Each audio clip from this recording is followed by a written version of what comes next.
Bonjour tout le monde et bienvenue à la balado-diffusion du bulletin GP. Mon nom est Abdoussal et ceci est l'épisode 80. Cette semaine, on revient sur des propos tenus par Lewis Hamilton il y a de cela quelques semaines. Est-ce que la Formule 1 est un Billionaire Boys Club? Est-ce que c'est un club de milliardaires?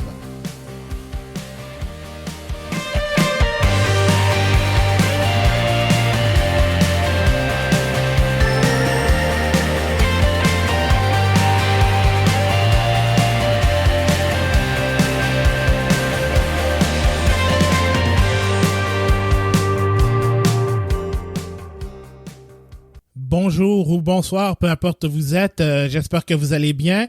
On est jeudi, c'est le début en fait des activités de programme triple en Formule 1 avec la présentation du Grand Prix de France, ensuite les 2 courses en Autriche.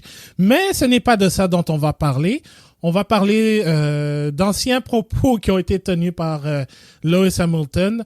Et pour en discuter, j'accueille avec moi Ana Maria Mercado-Lopez. Salut Ana Maria. Salut à tous, ça va? Oui, ça va bien toi? Oui, très bien. Super.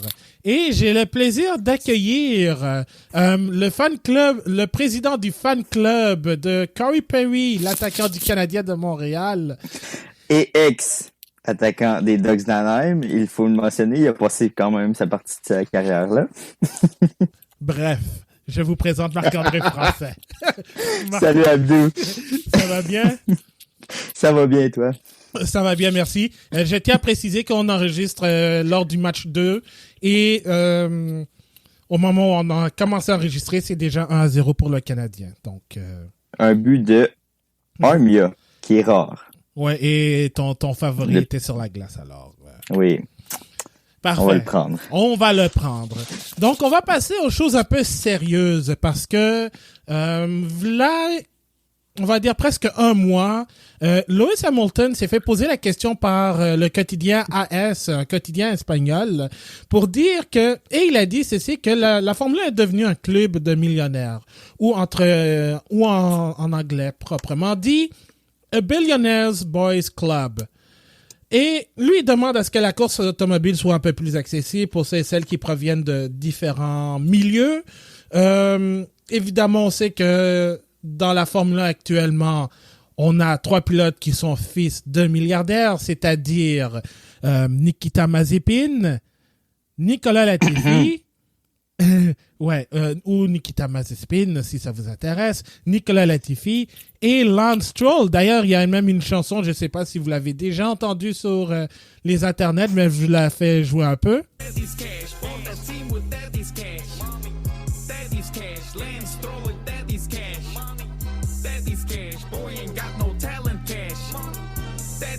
Ça, c'est une chanson qui date d'il y a quelques années, genre 2018. C'est le YouTuber Simden qui a fait une chanson pour Diss Lance Stroll à cause de son argent. Alors, évidemment, le fait que son père a racheté Force India pour que ça devienne Racing Point et ensuite Aston Martin. Ana Maria, Marc-André, je vais vous poser la première question qui est probablement la plus facile.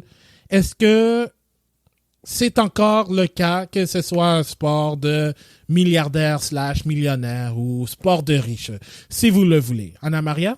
Vas-y, Marc-André. Je vais commencer.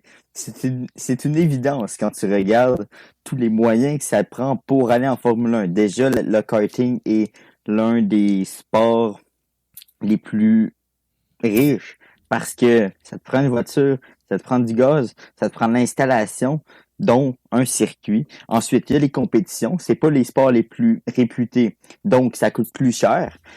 Quand tu accumules tout ça, tu arrives au point où c'est un sport de riche et on doit l'accepter parce que c'est comme ça. Tu sais, si on prend une comparaison avec le soccer, ce qui est bien avec le soccer, c'est que c'est accessible à tout. Ça prend un ballon et un petit filet, mais il n'y a même pas besoin de filet. Tu peux jouer avec un petit ballon puis tu vas avoir beaucoup de plaisir. Et des protèges. Donc, c'est évident que Comment? Et des protèges tibias et des chaussures. Oui. Non, Évidemment. Mais tu sais, la Formule 1, c'est cher à la base. Maintenant, est-ce que c'est rendu un club de millionnaires? Ben, quand tu regardes tout ça, évidemment que les papas sont toujours derrière. Dans tous les pilotes, ou presque, ils ont l'apport financier de leurs parents. Tu sais, Hamilton n'est pas à la renverse non plus. Son père a travaillé très fort pour qu'il puisse faire de la Formule 1 et faire du karting. Mais c'est l'argent de son père qui l'a amené là quand même, avec quelques commanditaires et tout ça. Donc, à un moment donné, il faut accepter que c'est un sport de riches. Bon, j'ai pas les moyens de faire ce sport-là, mais j'aime le regarder quand même. Maintenant, est-ce qu'on perd des talents, des espoirs extraordinaires parce que c'est un sport de riches? Probablement, vous allez me dire. Mais en même temps, je pense que l'histoire de la Formule 1 a montré que ceux qui avaient le talent réussissaient à avoir les moyens financiers pour arriver à leur peine. On pense à Lewis Hamilton avec son père qui a travaillé, comme je disais tantôt, ensuite qui a obtenu des commanditaires. Niki Lauda, l'un des plus grands de la Formule 1, avait le talent pour y arriver, n'avait pas les moyens financiers. Mais il y avait l'argent. Il a travaillé et il avait l'intelligence d'aller voir une banque et un peu les forcer à aller chercher ses commandites. Donc, oui, la Formule 1 est un sport de riches et on doit l'accepter. Et oui, je suis d'accord. Anna Maria, toi, est-ce que tu penses que c'est encore le cas, que c'est un sport de riches? Mais pas juste encore plus. Parce qu'on vient de dire, et on a besoin d'une auto, mais les autos, ils sont plus chers qu'avant. Toutes les technologies qu'on met dedans, c'est beaucoup plus qu'avant. En plus, tu dis, les soccer, ils s'apprennent juste un filet, un protège tibia, mais regarde, à Sud-Amérique, je n'ai en Colombie, pour jouer à soccer, on joue à pieds nus.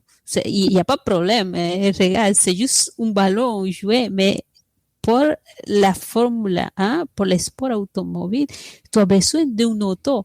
Et regarde, quand tu me dis qu'un enfant il a commencé la course à 5 ans, il a besoin d'un papa, sûrement, peut-être il n'est pas millénaire, mais il y a l'argent derrière pour faire ça. Parce que oui, Hamilton, il dit, mon père, il faisait, il travaillait beaucoup, il y avait 2 jobs pour que lui, il puisse payer les karting, mais quand même, c'est une décision personnelle. Parce qu'à 5 ans, l'enfant, il ne décide pas, j'ai fait la course. C'est son papa qui décide, je mets l'argent, oui, je suis prêt à me sacrifier pour que mon enfant, il fasse ça. Fait que, on va se mentir, on ne peut pas aller ou à le monde qui a même pas de moyens de se payer un ballon pour lui dire, oui, tu es capable de faire la course y aller. Mais c'est pas vrai, et on a besoin, même pour faire le vélo, on a besoin la bicyclette, même pour faire n'importe quel sport, pour le hockey, c'est pas donné non plus, mais non. C'est accessible, mais des personnes qui font le hockey, c'est plus cher que faire le curling, par exemple. Mais c'est une vérité. Il faut, comme dit Marc-André, il faut l'accepter. C'est beaucoup d'argent qu'il y a derrière. Et quand toi, comme Hamilton, il a gagné beaucoup, oui, mais il y avait pas un père millénaire, mais il y avait un Ron Dennis qui était prêt. Il a dit, oui, je vais le parrainer. Je suis derrière lui. Il s'est assuré qu'il faisait la course. Ouais. Mais, et c'est pas parce que l'enfant il est millénaire qu'il n'a pas le talent. Parce que pour arriver là-dedans, il faut beaucoup de travail. C'est pas juste dire, hey, j'ai l'argent, je peux faire l'auto. Non. De toute façon, comme Stroll, lui, il peut décider faire sa vie comme ça sort, faire la fête tout le temps, ou travailler dur pour faire la course. Oui, et tu vois, je pense que tu touches un point en disant que ça allait un peu plus, mais la Formule 1, ça a toujours été un sport de méritocratie.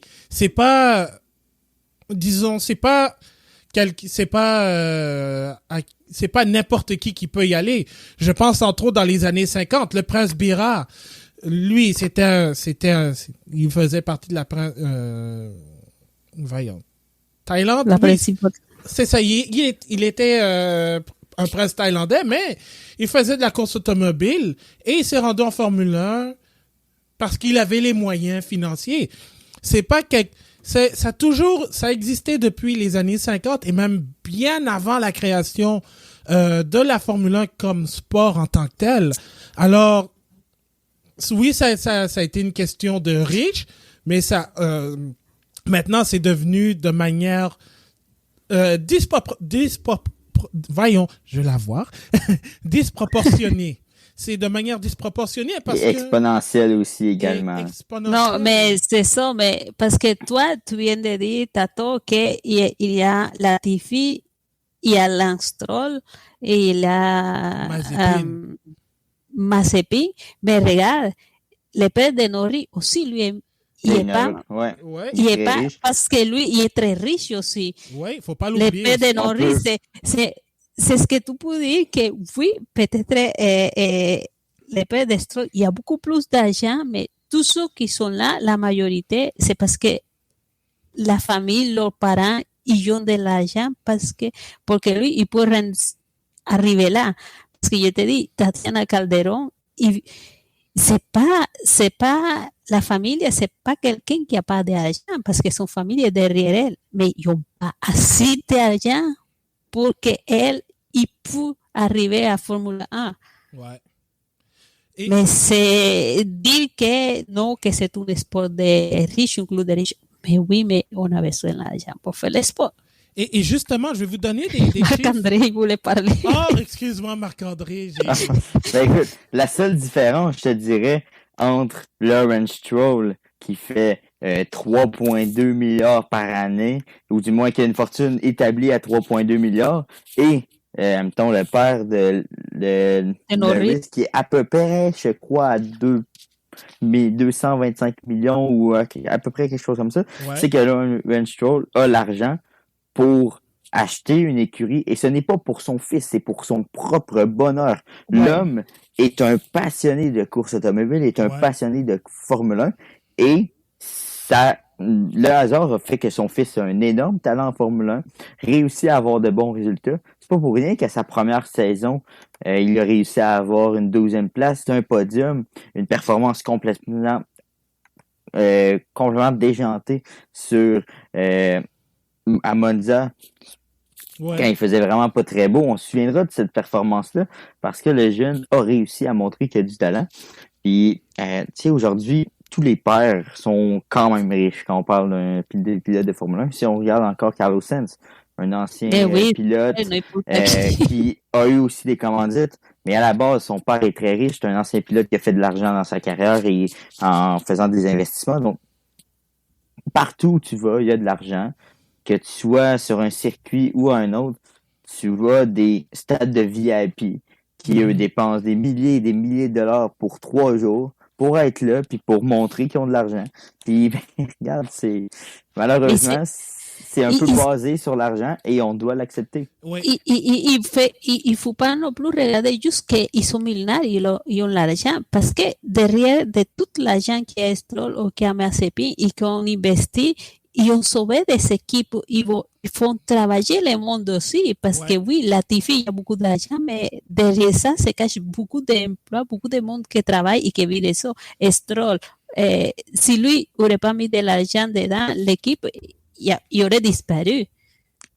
Et en plus de sauver une écurie, il a réussi à créer des emplois parce qu'il a fait des investissements pour augmenter le nombre d'employés qui travaillent dans son usine et pour engager de nouvelles personnes. Donc, tout ça fait en sorte que, il a aidé en plus des gens à se trouver un emploi ou du moins à améliorer leur sort en Formule 1.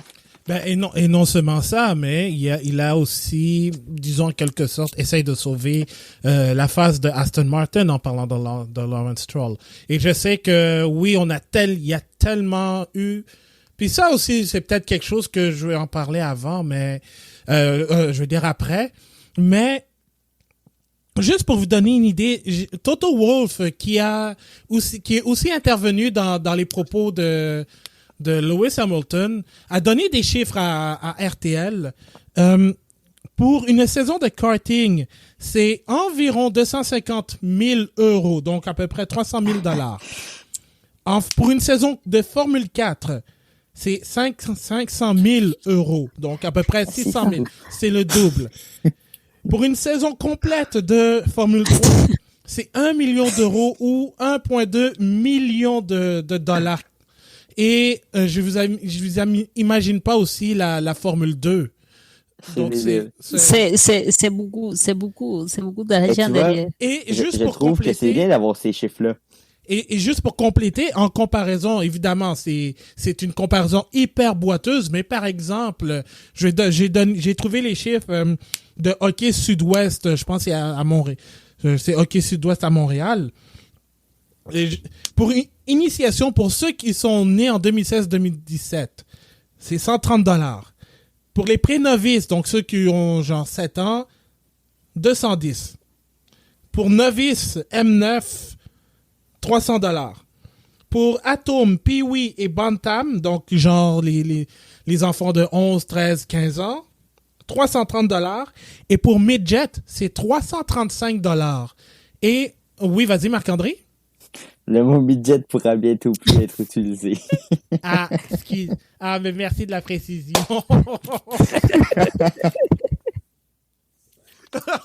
Ce sera maintenant U18. Ah oui, donc U18, exact. Donc les U18, c'est 335 $. Puis je vous imagine pas aussi le soccer. Par exemple, je suis allé chercher ça rapidement sur le site du FC Laval. Salutations à ceux qui nous écoutent. Par exemple, pour les U9, U10, c'est 180 $. U11, U12, 200 $. U4, U5, 160, U7, U6, U7, 175, U8, 210. Je pense qu'il y a aussi, pour les U13 à U18, c'est 250 pour le local. Pour Seigneur, je crois c'est Seine, je crois c'est 300 $. Mais le plus cher en fait, c'est dans les AAA, dans la Ligue de soccer élite du Québec. Je crois c'est 1015 $ pour U15 à U21 et c'est 675 pour les seniors, je crois. Donc, déjà pour vous dire, c'est pas si cher quand on regarde les prix en course automobile entre le hockey et puis le soccer. C'est fou, mais c'est un investissement aussi. Mm-hmm. Mais regarde, ça, il y a juste un petit chiffre. Tu sais que Fernando Alonso, il y a un musée. Oui. Mais il y a aussi l'école de karting. Oui. Parce que dans les musées, il y a les circuits, fait qu'il y a l'école aussi. Tu sais combien ça coûte une semaine, les camps d'été, une semaine pour faire pour les enfants. C'est combien? Et pour 2 000 €. 2 000 € pour 5 jours, une semaine. Wow! Mais c'est ça. Quand tu me dis, oui, regarde, on a besoin de l'argent, je dis, amito, c'est très facile. Tu peux faire une école et tu peux faire des bénévolats et les faire gratuits pour retrouver des talents, mais il n'y a pas de... pour s'initier à course automobile, il y a besoin de l'argent. Ben oui, c'est comme ça. Tu sais, au moins, ce que j'aime dans tout ça, c'est qu'il n'y a pas d'hypocrisie. La Formule 1 n'essaie pas d'être tout blanc et de montrer qu'il y a pas de problème, que la Formule 1 est un sport super accessible et tout. Ils avouent eux-mêmes que il faut de l'argent. Tu vois, Toto Wolff a donné les chiffres pour une année en karting. C'était quoi, 200 000 $?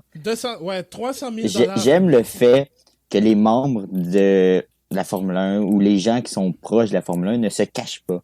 C'est un sport de riches. Il faut l'être pour en faire. Et, tu sais, juste aller faire, tu sais, moi, j'habite à Sherbrooke, au Québec, bien sûr. Et le karting le plus proche, c'est à Offord. Et je C'est pense que combien? c'est 35$ pour 12 minutes, si je me trompe 12 pas. dés, oui, c'est ça. C'est, tu sais, c'est énorme, là, mais ça, c'est partout. Tu sais, Mais c'est c'est même pris partout. partout. Mais c'est parce que ça te prend la voiture, ça te prend le gaz, ça te prend les équipements. Tu sais, Ouais. t'as toutes sortes de choses qui rentrent en ligne de compte. Puis, ben, j'y vais pas 12 fois par année parce que Non. ce serait Moi, impossible. Mais j'essaie d'y aller une fois ou 2 ans parce que j'aime ça, oui, c'est ça. puis que j'essaie d'avoir du plaisir pendant mon petit 12 minutes. Mais regarde, avant qu'est-ce que je faisais? C'est où que je faisais mes petites tours de karting à la ronde? Parce que ça coûtait, je pense que $20 pour 5 minutes. Et c'est mon petit gâté quand j'étais. Ouais, mais là, la ronde, c'est cher. C'est cher à la Mais oui, base. mais il est plus là, il est plus là. C'était le plus accessible, le plus facile, le moins cher aussi. Puis, Mais tu Ouais. sais, ils l'ont enlevé. on parle que le soccer et tout, à la base, est un sport accessible, ce qui est vrai. Mais je serais curieux de savoir à combien se facturent des camps d'entraînement, des camps pour se Et regarde, perfectionner, pour se rendre aux professionnels. Que ce soit au Canada, déjà, au Brésil, ou tout ça. Je serais curieux d'avoir les chiffres. Je suis pas mais, sûr. Je mais pense oui, que ça se rapprocherait énormément de la Formule 1 quand même. non, pas beaucoup, Ben, mais peut-être pas regarde, autant, mais tu Non. sais, je parle de mais, la mais, Ok, peut-être mais pas. oui, mais, Peut-être mais Je pas. ici à retire ce que j'ai Laval, dit. mais ici à Laval, ils font les champs de soccer, football soccer, de l'FC Barcelona. Ils viennent ici, ils font Oui. à Laval, mais ça coûte 400 $, les champs d'été, mais ça inclut l'uniforme aussi, quelques affaires, mais quand même, Ben, c'est ça. je pense que c'est un mois, Non, mais c'est 400 $. ça. Ben, c'est ça. C'est $400 pour l'été. Et Pour l'été. Et Abdou, après, je sais pas, je sais que tu es un fan de soccer en Europe. Oui. Est-ce que les joueurs, pour participer à un camp d'entraînement, un camp d'entraînement, doivent débourser? mais ça Euh, dépend, ça dépend, ça dépend parce que il y a en Colombie, par exemple, il y a toujours, ils cherchent dans les écoles, ils vont découvrir ce qui joue bien, c'est là qu'ils vont piller les meilleurs. ben, tu vois, Mais il y a j'oublie ça aussi, tout de suite. mais les écoles payantes, c'est de là qu'ils vont sortir les maintenant. Mais avant non, parce qu'avant, il n'y avait pas d'école. Mais maintenant qu'ils sont inventés les écoles et tout ça, ils ont réussi à faire que ça coûte quelque chose. Je vais vous dire ça en attendant pendant que je vais chercher du côté de mon équipe. Ah, bon, ils l'ont pas, mais euh, en quelque sorte, je pense que ça revient un peu moins cher, peut-être en Angleterre, mais ça dépend. Mais en course automobile, mon Dieu, que évidemment, comme on l'a dit, c'est cher, mais tu as besoin d'aide. Si tu es talentueux, évidemment, tu vas être repéré. Et Sébastien Vettel, qui est une des personnes qui est en accord avec ce que Hamilton et Wolff disent, c'est que c'est un passe-temps très coûteux. Même Michael Schumacher a été obligé de demander de l'aide. Tout le monde est passé par là. Même l'académie et même les pilotes qui font partie de l'académie de Red Bull sont passés par là. C'est évidemment un test de, ils ont été repérés et tout, mais pour avoir leur accès en Formule 1, par contre, c'est pas les pilotes qui ont déboursé, je pense, corrigez-moi si je me trompe, mais c'est Red Bull Ouais. Mais c'est Red Bull, mais pour arriver là, tu sais, Gasly, il vient d'une famille, ils ont accès à un circuit de karting et tout, dans la famille, ils ont quand même la commodité, mais il était repéré pour Red Bull, mais pour que Red Bull se rende là, on va mettre l'exemple juste de Hamilton. Parce que quand Denis l'a repéré, lui faisait déjà le karting. Ça faisait Oui, longtemps. Fait que pour arriver là, jusqu'à là, il a dû quand même investir beaucoup d'argent son père.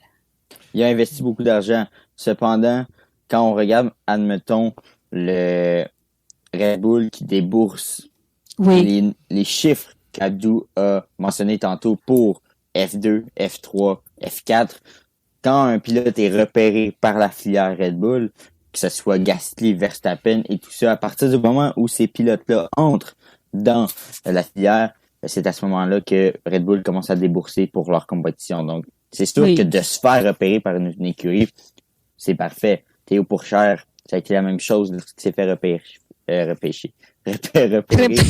Alfa Romeo.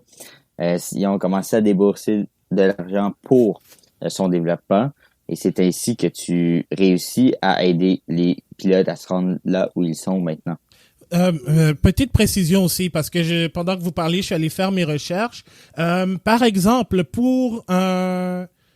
je regarde à Camp Motorsport en Virginie, aux États-Unis, pour une semaine, pour ceux qui sont âgés de 9 à 17 ans, c'est 1550 $. Pour 2 semaines, pour ceux qui sont âgés de 10 à 17 ans, c'est 2800 $. Pour 2 semaines. Ouais. Et pour 2 semaines de camp d'été, par exemple, pour initier les enfants à la course, au karting, par exemple. Karting. Pour Liverpool, parce qu'ils ont aussi des camps de jour aux États-Unis. Les propriétaires sont américains en passant. Pour les non-membres, pour une journée complète, c'est 355 $. Mais si tu es un membre du fan club de Liverpool ou de quelque chose aux États-Unis, c'est 310 $. Ouais, c'est ça. J'avais les prix. Oui, j'avais les prix à peu près pour la F4, mais sí que c'est une de celles qui coûte le moins cher. C'est à peu près 150 000 pour la saison à F4. Ouais. Mais que ça inclut pas ton billet d'avion, tout ce que tu dois dépasser pour te déplacer, pour aller à la course, pour ton équipement personnel et tout.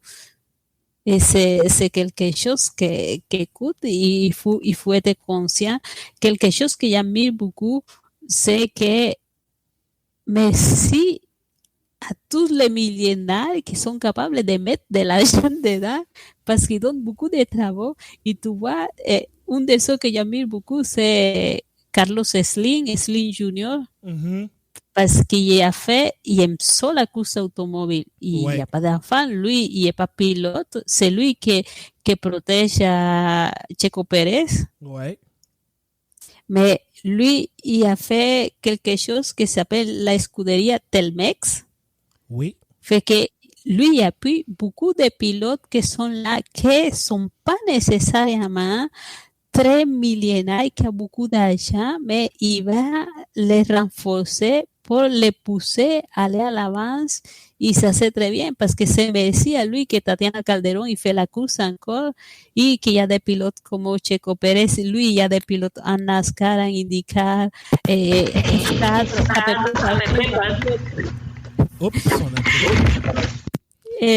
karting aussi. Mais que c'est ça, on se plaint, on dit c'est un club de millénaires, mais si ça serait Pérou, est-ce qu'on aurait la course et c'est qui va investir l'argent dedans parce que dans la course automobile il faut voir que les gouvernements comme sont pas prêts pour investir sur un pilote parce que quand ça arrive c'est Venezuela qui a investi sur Pastor Maldonado et était très critiqué. Ouais. Mais lui, il n'y avait pas beaucoup d'argent. C'est merci à l'argent de le gouvernement qu'il était allé à Formule 1. Mais il était très, très critiqué parce qu'on dit que c'est l'argent du gouvernement. Il fait ça, mais c'est ça. Fait que le monde se plaint parce qu'il n'y a pas assez d'investissement et si un gouvernement décide d'investir sur un pilote, il va être très critiqué tout de suite.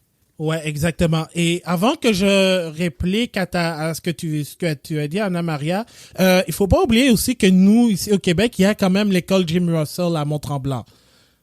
Un circuit qui appartenait et appartient encore à Lawrence Stroll. Oui. pour une journée de découverte de 3 heures, $1,250.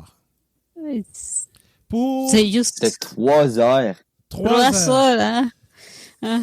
Ensuite, cours de base qui dure une journée, $2,595. Mais c'est donc bien cher au Canada. Technique de course, parce que Non, c'est de l'école. c'est de l'école. Parce que il faut pas oublier aussi que il faut que les gens payent pour que l'école L'assurance et tout. l'assurance paye aussi. Mais en Virginie, la c'était SN. la même chose? Non, mais ça c'est juste, disons, un peu récréatif. Ok, c'est bon. Pour ok, recréer, je oui, comprends. oui. C'est parce qu'il y a une carte aussi, tu peux faire la découverte et ça va te coûter $200, mais Ouais. Mais le truc, c'est que Jim Russell, c'est non seulement c'est réputé, mais c'est beaucoup plus, mais c'est parce que technique. c'est technique, c'est reconnu, tu dois passer par l'ASN Canada de la FIA, la nouvelle ASN, parce que l'ancienne était un peu trop obsolète. Tu dois passer par le Sport Car Club of America, la SSCA, qui est aussi un genre d'ASN, mais un peu plus local. L'ASQ, l'Autosport Québec, et la CASC, la Canadian Automobile Sports Club. Donc, quand tu payes, tu dois aussi t'assurer. Je pense qu'il doit y avoir une partie du prix qui va être reversé à ces associations pour qu'elles puissent subsister et évidemment payer pour le permis de compétition, parce que c'est de la course automobile de haut niveau, niveau supérieur si on peut dire. Et juste pour vous dire, les cours de base finalement pour 2 jours, c'est $5,650. Mais pour revenir à ce que Anna Maria disait, avec le truc avec Maldonado, c'est parce que la Formule 1 fonctionne aussi avec des sponsors. C'est ça depuis on pourrait dire le jour 1, si on peut dire. Parce que évidemment, si tu veux avoir une carrière en course automobile, maintenant, bon, c'est vrai que c'est un peu plus facile si t'es fils de millionnaire / milliardaire, parce que tu peux t'assurer facilement de passer l'échelon de la course automobile.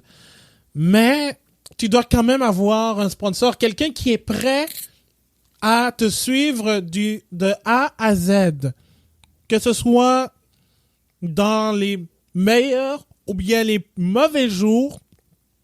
Les sponsors vont te soutenir, mais aussi parce qu'ils veulent gagner évidemment, ils veulent gagner des intérêts pour mieux faire connaître la compagnie. Donc, c'est un peu un genre de donnant-donnant.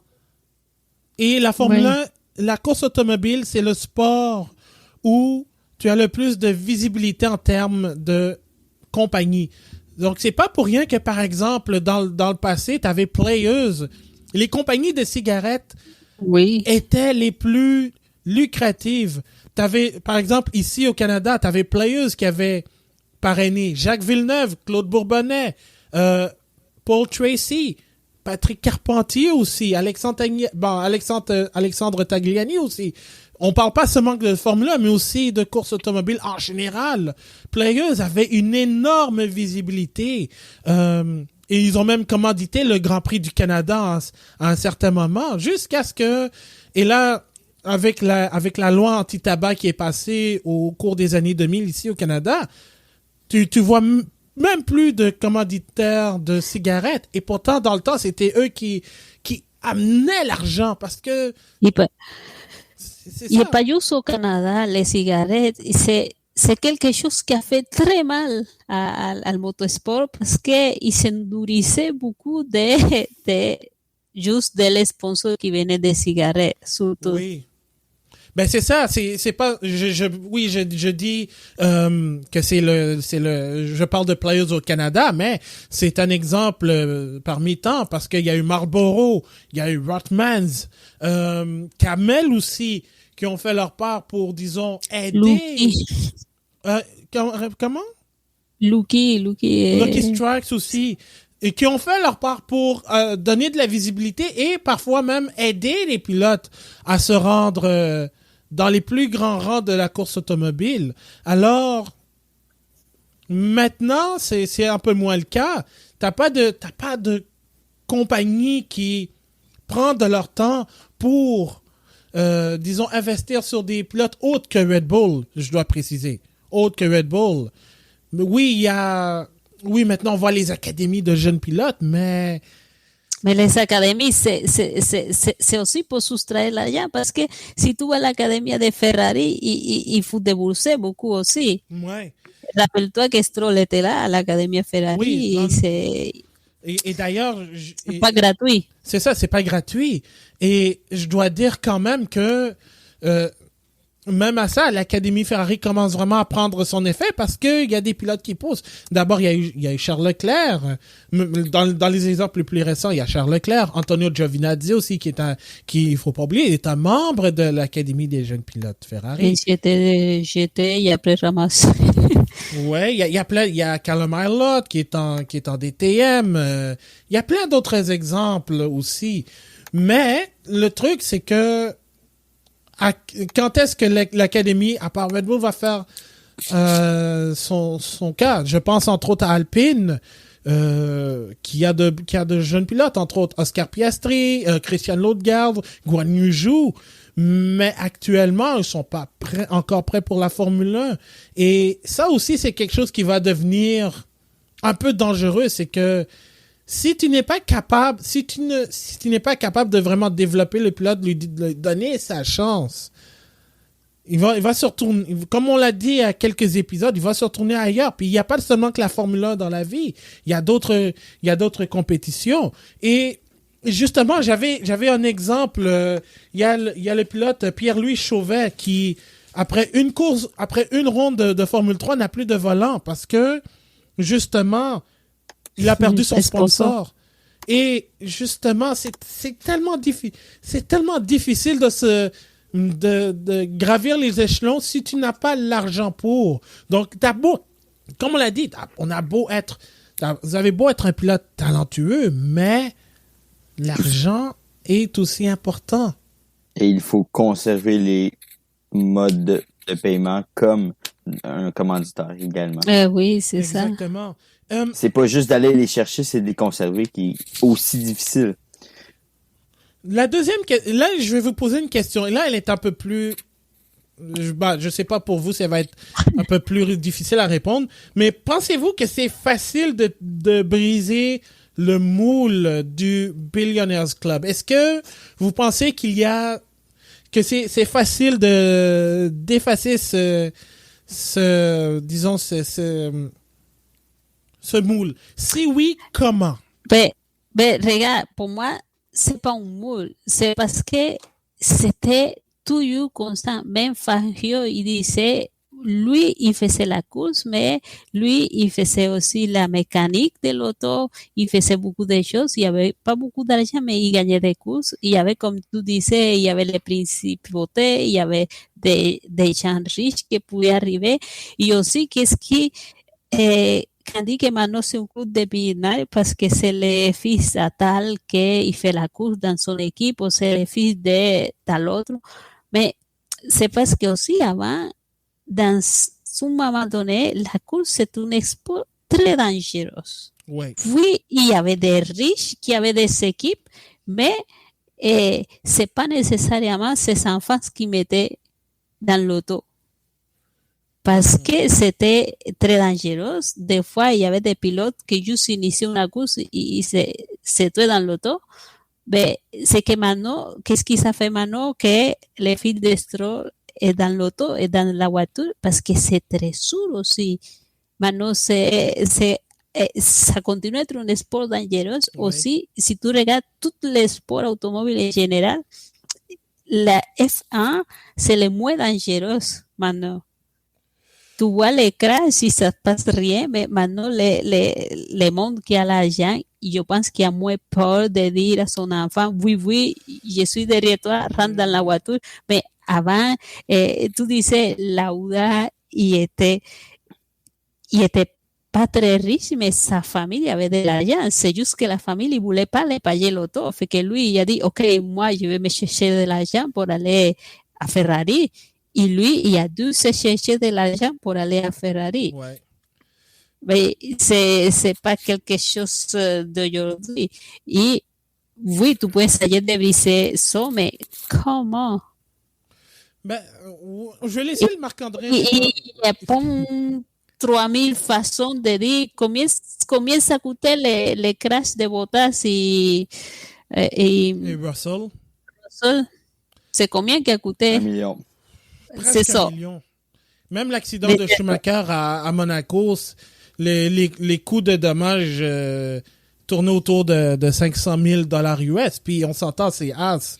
Et avec l'introduction aussi du cap salarial aussi, du plafond salarial oui. cette année. Est-ce que ONG il va payer ça pour quelqu'un? C'est ça, c'est très compliqué. Marc-André, toi, est-ce que tu crois que c'est facile de briser un tel moule, ce stigmatisme du Billionaires Club, Boys Club?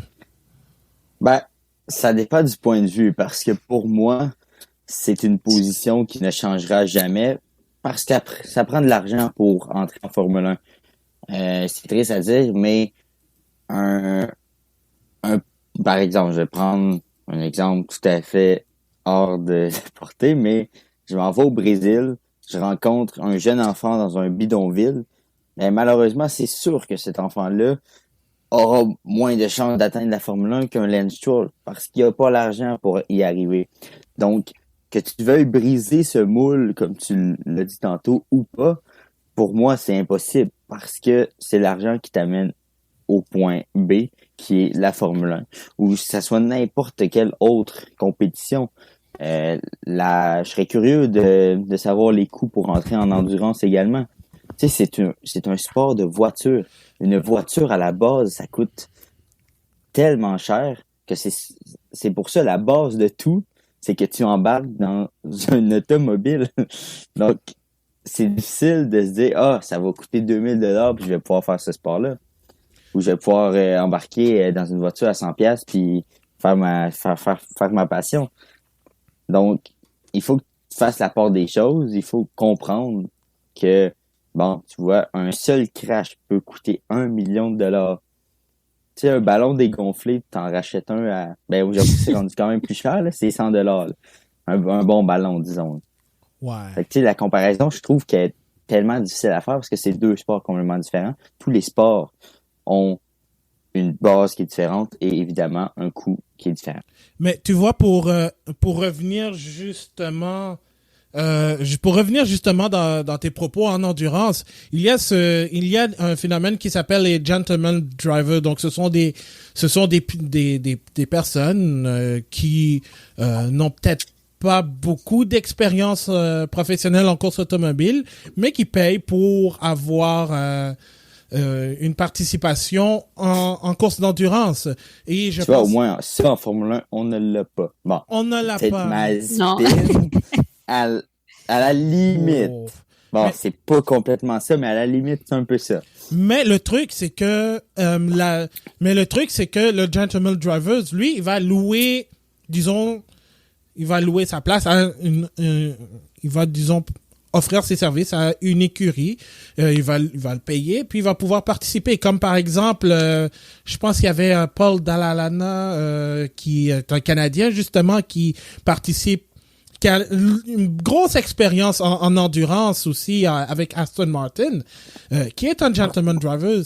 Et justement, je vous recommande fortement le documentaire sur Netflix, justement, de Gentleman Drivers, qui est très bon et qui explique aussi le background, le milieu d'où viennent ces pilotes. Oui, ils sont riches, mais ils ont une carrière professionnelle à l'extérieur de la course automobile.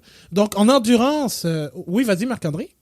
Ben, tu vois, je prends ce que tu dis et je vais faire une comparaison en la Formule 1 en mettant une petite mise en contexte et une petite histoire. Par exemple, moi, je suis très riche. Bon, c'est pas vrai, mais imaginons que j'ai une fortune dépassant celle de Lance Stroll. Mm-hmm. Je décide de m'acheter une écurie de Formule 1 et je décide que dans cette écurie-là, ce sera des gens qui vont me payer pour rentrer. Donc, j'ai des gentleman drivers qui me payent à chaque semaine, puis ils peuvent courir. Ce serait dangereux. Et au moins, en Formule 1, en ce moment, on n'a pas ça. Pas possible. Mais tu vois, la différence, c'est que en endurance, par exemple, dans le championnat du monde d'endurance, il y a une catégorie, surtout pour les, parce que je parle entre autres pour les GT, il y a une catégorie qui s'appelle la LMGTE AM pour les amateurs.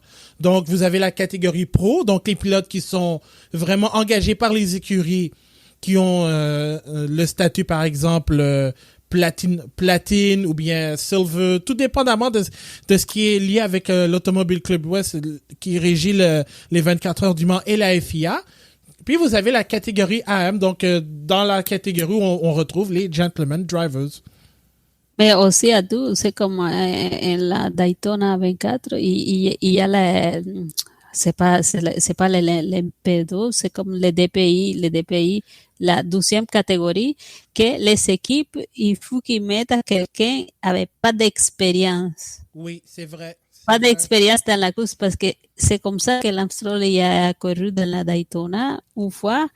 Et après, il était Norris aussi, il fait la Daytona avec Alonso puis Phil Hansen avec United. Et Alonso aussi, parce que ils ont comme l'obligation de y apporter toujours un pilote, un peu amateur entre guillemets, parce que c'est un pilote qui fait pas comme la catégorie, mais où il peut rentrer à faire la catégorie là, ça peut se retrouver aussi quelqu'un qui y apporte quelque chose.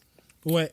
Et justement, parlant de apporter quelque chose, Toto Wolff et Sébastien Vettel disent qu'il faut vraiment réduire les coûts en course automobile. Il y a Rob Smedley, qui est l'ancien ingénieur de piste de Felipe Massa, qui est rendu maintenant, je pense, qui est rendu analyste avec la Formule 1, entre autres à F1 TV, qui a créé qui est en train de concevoir une série de karting électrique à faible coût, justement en Grande-Bretagne pour disons permettre à ceux qui veulent entrer en course automobile plus jeunes, justement on va prioriser le talent au-delà de l'argent. Est-ce que vous trouvez que c'est la solution à faire de commencer avec, par exemple, parce que on se dirige de toute façon vers l'électrification. Moi, je pense personnellement, c'est un très bon début, c'est même une très bonne idée de faire une série qui est électrique, qui est plus accessible, mais aussi de choisir le talent au-delà de l'argent. Oui, vas-y, Anna-Maria. On est on est dans les mêmes bateaux à peu près, parce que pour découvrir ces gens, il faut qu'ils se rendent là-bas. Mm-hmm. Il y a aussi, regarde, il y a aussi que, oui, Latifi et Stroll, ils sont très riches, mais en comparaison à des pilotes en Europe, en Espagne, tu peux faire le karting n'importe où. Parce qu'il y a beaucoup de circuits, il y a beaucoup de karting. J'ai des amis qui font couramment la course amateur, c'est pas trop cher, ils peuvent le faire, ils n'ont pas trop d'argent, mais il y a beaucoup d'installations en Europe, l'automobile, il est partout, et pas ici, c'est pas pareil. Parce que s'il y a un pilote ici qui veut faire ça, il faut qu'il se déplace, comme Stroll, il faut que, c'est pas juste les coût de ce que coûte faire la course, ce que coûte à apporter les sponsors, right. C'est aussi qu'il doit déménager là-bas et ça coûte aussi, on ne prend pas en compte que Stroll pour faire la course, il fallait qu'il déménage là-bas en Europe. Latifi, c'est la même chose, il faut qu'il habite là-bas et c'est un coût un peu plus qu'on met sur tous les pilotes qui n'habitent pas dans l'Europe. C'est pas comme faire la course ici aux États-Unis, que tu peux vivre ici, c'est un peu plus facile. Ouais, et tu as bel et bien raison. Marc-André, toi, qu'est-ce que tu penses de cela? Ben, à la base, c'est une bonne idée, mais encore là, c'est difficile de différencier à quelques reprises les pilotes qui ont du talent et ceux qui ont de l'argent. Donc, il y en a qui ont énormément de talent, qui ont l'argent, et je suis sûr qu'il y a tout plein de pilotes qui sont très prometteurs, qui n'ont pas les moyens de se rendre là, et qu'il faudrait trouver un moyen pour qu'ils puissent y aller. Maintenant, je pense que ça passe par de multiples compagnies qui s'intéressent de plus en plus au karting, parce que effectivement, si ton parent ou tes parents n'ont pas les moyens de te fournir l'argent, il faut que tu aies ailleurs. Ouais. Et pour ça prend des compagnies. C'est des compagnies, comment dire, qui investissent et qui mettent de l'argent pour que ce jeune, par exemple, on va l'appeler Carlos, pour que Carlos réussisse à faire de la Formule 1, ben, ça prendrait une compagnie. On ne donnera pas de nom, mais si cette compagnie investit, je pense qu'à la base, il faudrait que la FIA ait tout plein d'organisations de courses, que ce soit des courses à des organismes à but non lucratif également, commencent à concentrer leur énergie à trouver des fonds. Que ce soit par des dons, par des compagnies, par toutes sortes d'avenues pour obtenir du financement et des fonds pour des jeunes qui n'ont pas les moyens de faire de la course automobile. Ouais, et moi je pensais que tu allais appeler ton exemple, comment il s'appelle, Corey Perry. Corey. En passant, Imaginez. Ah non, je pensais que c'était un but, c'est toujours 2-0, donc tu peux dormir tranquille alors. Mais oui, non seulement ça, mais j'étais en train de penser à ça. Vous vous souvenez quand on parlait du cas de Colton Hertog, dont Mario Andretti le voyait déjà en Formule 1 à la place du Russe qui spin en parlant de Mazepin. Le truc, c'est que évidemment, si tu veux accéder en Formule 1, il faut que tu passes par l'Europe. Et c'est ça aussi que je dis, c'est que il faudrait que la FIA, en association avec les ASN, les associations de course automobile, puissent trouver un moyen de faire en sorte que tu puisses créer un... Comme on fait par exemple avec la Formule 3 américaine, nord-américaine, la Formule 4 américaine, pour que ça ait plus de valeur, que au lieu de faire passer ça par l'Europe, parce que oui, c'est vrai que le cœur de la Formule 1 est en Europe. On va se dire le championnat de Formule 3 et de Formule 2 se déroule principalement en Europe. Mais tu as la Formule 3 asiatique, tu as la Formule 3 nord-américaine, mais tu n'en entends pas parler parce que c'est vaguement parlé. Et en plus c'est invisible. C'est invisible. Donc, comment tu veux que les jeunes qui veulent accéder à la Formule 1 puissent s'y rendre si on peut pas, il n'y a pas une grande structure principale, parce que là ça va être plus facile d'aller en IndyCar parce que c'est mieux structuré. Puis je pense j'ai vu passer ça, il va y avoir même une genre de bourse aussi pour mais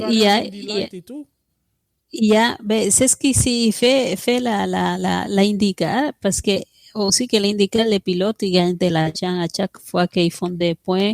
C'est pas pareil comme la Formule 1, ils ont des contrats, mais aussi ils gagnent de l'argent. Ce qui fait la Formule 1, c'est que comment ça se dit, l'F2000, il y a une bourse que à chaque fois ils prennent un pilote qui il n'y a pas de l'argent, il n'y a pas de tout l'argent.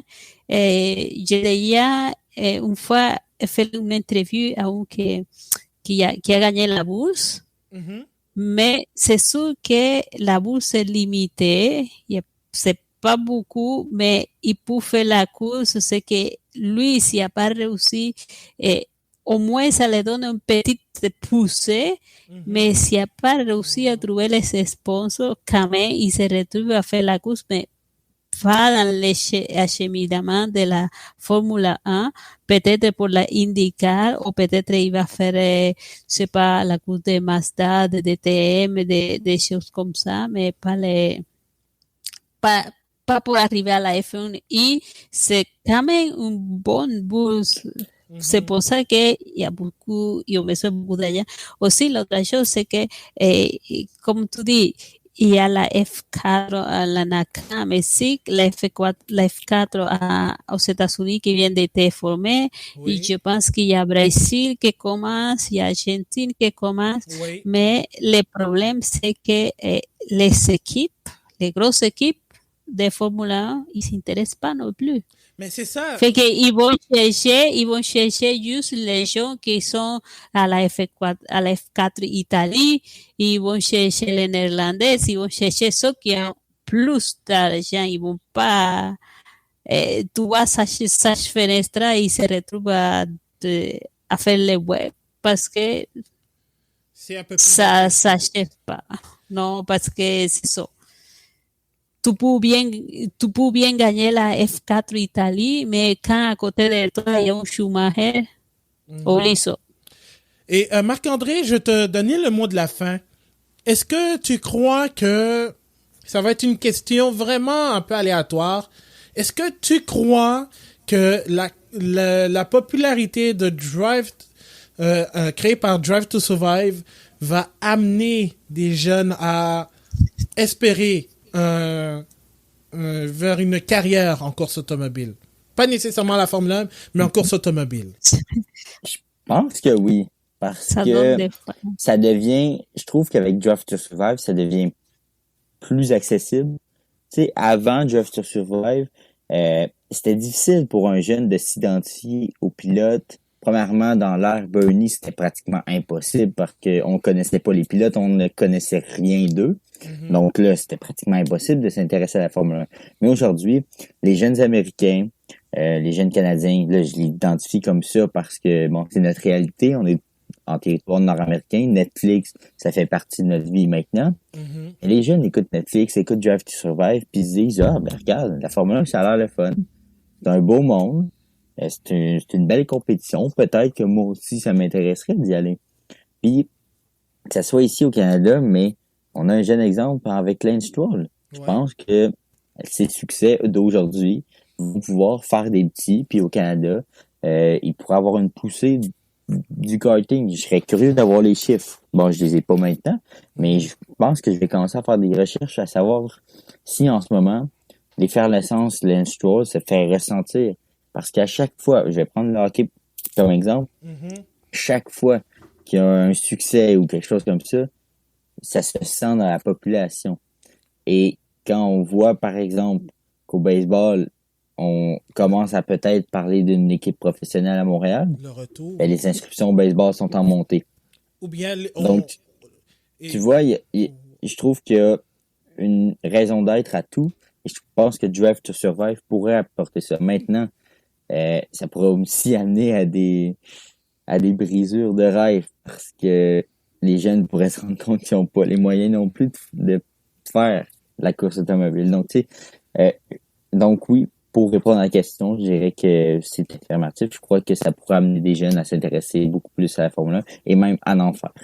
Et je vais compléter là-dessus. Un exemple parfait, c'est le tennis avec le succès de Bianca Andreescu, Félix Auger-Aliassime qui a gagné contre Roger Federer aussi. Donc tu vois que le tennis canadien se porte bien et ça entraîne aussi une popularité énorme du tennis au Canada et voire même l'inscription de jeunes enfants dans des cours de tennis. Alors qui sait que peut-être si Lance Stroll devient plus populaire ou parvient à gagner un Grand Prix de Formule 1, ce qui est possible, peut-être ça pourrait arriver. Oui, Marc-André?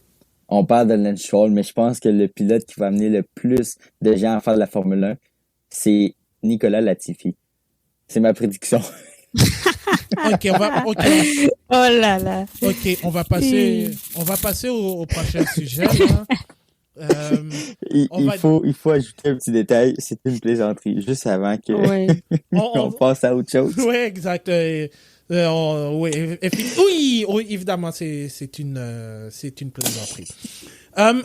Et finalement, pour compléter, on va parler de cette nouvelle qu'on a eue au cours de la journée concernant Esteban Ocon qui prolonge son contrat avec Alpine jusqu'en 2024. Donc, c'est un contrat de 3 saisons ou, dans les termes sportifs, un contrat de plusieurs saisons. Rapidement, qu'est-ce que vous pensez de cela, Anna Maria? Oui, je trouve que c'est... Ouais, cette forme, c'est très bien pour Ocon, qui a allongé son contrat à long terme, ça qui lui donne la tranquillité de rester dans l'équipe. Quand même, il a performé très bien. Mm-hmm. Les attentes étaient hautes cette année, mais par rapport à Alonso, fait que Ocon il l'a fait très bien, et Alonso il l'a fait bien apparaître en plus. Fait que c'est un pilote français, fait que on dirait qu'ils se sont mis là-dedans et comme je disais, je pense pas qu'Alonso va rester longtemps non plus Alpine, fait que ça pourrait donner que Alpine se retrouve avec une équipe complètement française. En référence, à long terme. Peut-être Gasly. Ocon Gasly. Oui. On verra. Oui, parce que c'est l'objectif, c'était Gasly aller Alpine. Ouais. C'est ça, avec c'est tout surpris, c'est tout surpris. Je ne suis pas dans la tête de Gasly. Je ne suis pas dans la tête de Gasly, mais je ne pense pas qu'il soit intéressé par se lancer dans la gueule du loup ou dans la gueule d'Alpine, qui est pour moi une entonnoir à problème. Alpine est une entonnoir à problème. C'est sûr, mais c'est ça, rester Alpha Tauri. C'est pas pour rien qu'Esteban Ocon est chez Alpine en ce moment. Le seul pilote qui voulait probablement aller chez Alpine, c'est un pilote qui a été rejeté par Mercedes parce qu'il n'était pas assez bon pour être dans l'écurie reine. Pour moi, Ocon représente ça. C'est un malheureux pilote qui avait beaucoup d'espoir. Les gens avaient beaucoup d'espoir envers lui, mais il n'a pas été capable de le matérialiser. Puis, on le voit aujourd'hui. C'est bien beau, là. Il y a eu un super beau début de saison. Mais quand je regarde le classement, qui est devant? Fernando Alonso avec 13 points. Ouais, mais moi, je te C'est facile, parce que Alonso a eu beaucoup de problèmes. Mais qu'est-ce qui explique? Vas-y. Mais ce qui explique les 13 points, c'est la 6e place d'Alonso.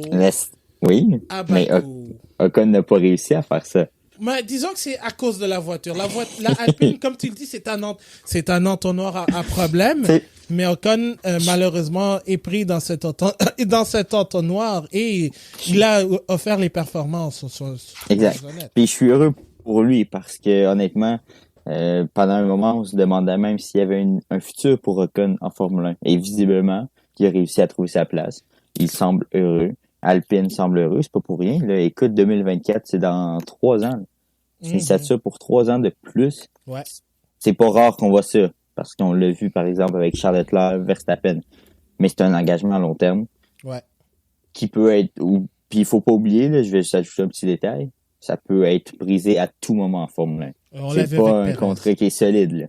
C'est pas comme, mettons, au hockey, dans la Ligue nationale de hockey, où il y a une certaine sûreté. Ça peut être brisé à tout moment, que je ne souhaite pas à Ocon. Mais honnêtement, c'est ça. Je pense que c'est une décision positive pour Ocon. Et on verra comment il va pouvoir la matérialiser puis la mettre en œuvre. Oui. Et est-ce que vous avez une réaction rapidement sur Kevin Magnussen qui va remplacer Félix Rosenqvist à Road America ce dimanche? On va retrouver Grosjean et Magnussen dans la même course. Dans la même course, mais pas dans la même équipe. Pas dans la même équipe. Pas dans la même équipe. Mais je dirais que c'est pas si pire parce que Magnussen il est très repêché. Il est repêché pour McLaren parce qu'ils n'ont pas de pilote, parce qu'ils ont déjà un remplaçant et il fallait un autre remplaçant. Ouais. Mais pour moi, oui, même si Magnussen il a fait son nom en F1, pour moi, quand lui a commencé, il était un très bon pilote avant que McLaren il le mette dehors. Ouais. C'est ça, fait que pour moi, c'est une bonne chose. On va voir ce qu'il fait, mais on a vu que Ericsson, il a réussi à gagner une course. Oui, Marcus Ericsson a gagné la course 1 à Détroit. Oui, ça fait que maintenant la IndyCar et là, les pilotes de F1 qui ont jamais eu de voitures compétitives, qui n'ont jamais été capables de faire une bonne course, maintenant, là, ils ont la chance de montrer de quoi ils sont capables de faire. Eh oui, effectivement. Puis moi, je pense que Magnussen est un très bon fit pour l'IndyCar parce que son style de pilotage fit avec l'IndyCar sur des circuits un peu rugueux, comme par exemple Détroit, qui est un circuit très bosselé, Road America, qui est un circuit, je te dirais, similaire à Spa-Francorchamps, un circuit long, mais bosselé, très, très nivelé. Alors, j'ai hâte de voir Magnussen dans une voiture qui pourrait le ressembler. Alors, c'est ce dimanche, je pense aux alentours de midi, 1h à peu près, heure du Québec, que la course va avoir lieu. Donc, Marc-André, as-tu un mot à dire sur Magnussen en IndyCar? Mais je trouve ça sympathique de le voir en IndyCar. Puis je pense que j'ai regardé la course juste pour le revoir sur la piste.